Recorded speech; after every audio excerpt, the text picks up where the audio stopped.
Assalamualaikum warahmatullahi wabarakatuh.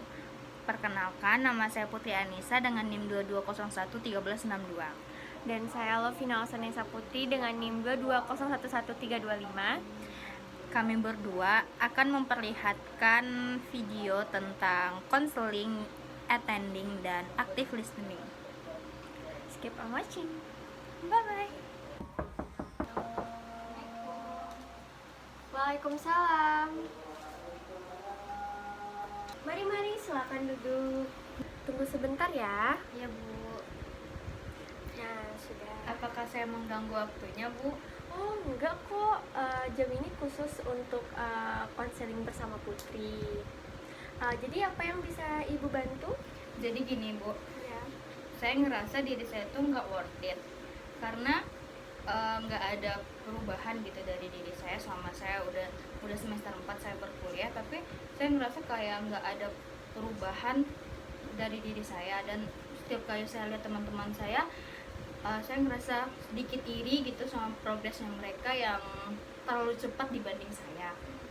Jadi menurut Ibu, apa yang harus saya lakukan untuk memperbaiki diri saya supaya tidak adanya rasa iri saat melihat teman-teman yang terlalu cepat dalam progresnya? Apakah salah saya ngejudge diri saya terlalu lama dalam menjalani proses untuk mencapai titik yang saya inginkan, ataukah itu tidak apa-apa dalam saya menjalani proses saya gitu? Nah, menurut Ibu itu ada sisi baik dan ada sisi buruknya. Sisi baiknya mungkin hal itu bisa memacu adrenalin kamu untuk lebih giat lagi supaya kamu juga bisa berkompetisi lah dengan teman-teman kamu secara sehat. Dan buruknya itu ya mungkin di sini kamu lebih tidak melihat bahwa diri kamu tuh udah sampai di sini loh, udah bisa sampai di sini loh gitu. Karena kan proses orang beda-beda.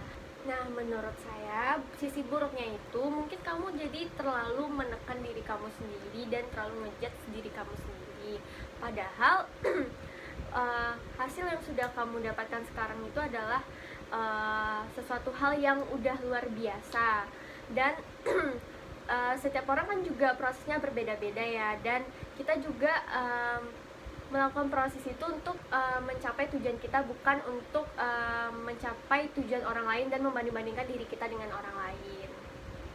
Kalau gitu, Bu, berarti nggak ada salahnya untuk saya memperlambat sedikit proses saya asalkan saya sampai ke tujuan yang saya inginkan gitu ya, Bu ya? Ya, tapi di garis bawahi memperlambat bukan dengan cara kita bermalas-malasan gitu ya. Karena kan akan ada orang yang dia udah berusaha nih, udah berusaha keras, udah mengeluarkan seluruh tenaganya untuk mencapai suatu tujuan yang dia mau, tapi proses dia lambat itu, makna proses dia lambat itu mungkin untuk seseorang itu mencapai ketujuannya itu membutuhkan waktu yang lama gitu loh. Jadi gitu, Bu. Berarti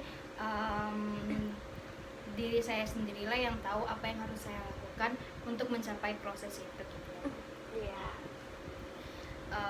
Jadi saya ada satu cerita lagi, Bu. Ya boleh. Menurut Ibu, kalau diri kita insecure itu boleh nggak sih, Bu? Itu tuh untuk bikin apakah hal itu bikin perubahan untuk diri kita atau malah untuk ngejatuhin diri kita karena rasa insecure itu? Nah, insecure itu sendiri lagi-lagi ada baik dan buruknya.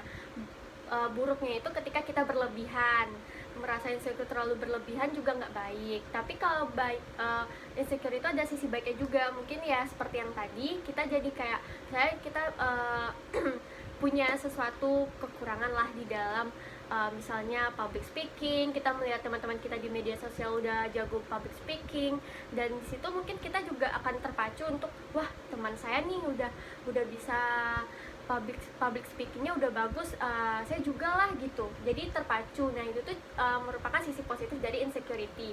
Nah, kalau misalnya insecurity-nya terlalu berlebihan tapi tidak ada tindakan, kayak misalnya, dia kok bisa, kok saya nggak bisa tapi saya nggak ngelakuin, itu salah besar gitu loh. Jadi insecurity itu ya ada baik dan ada buruknya juga. Jadi kita harus mengontrol insecurity kita. Oh jadi gitu Bu, berarti nggak ada salahnya untuk kita ngerasa insecure. It's okay, karena kita juga manusia kan gitu. Saya rasa semua yang ingin saya tanyakan untuk hari ini tuh terjawab gitu ya Bu ya. Mungkin lain waktu saya bakalan ke tempat Ibu lagi, ngatur jadwal lagi sama Ibu. Baik, boleh. Terima kasih Bu. Ya, sama-sama.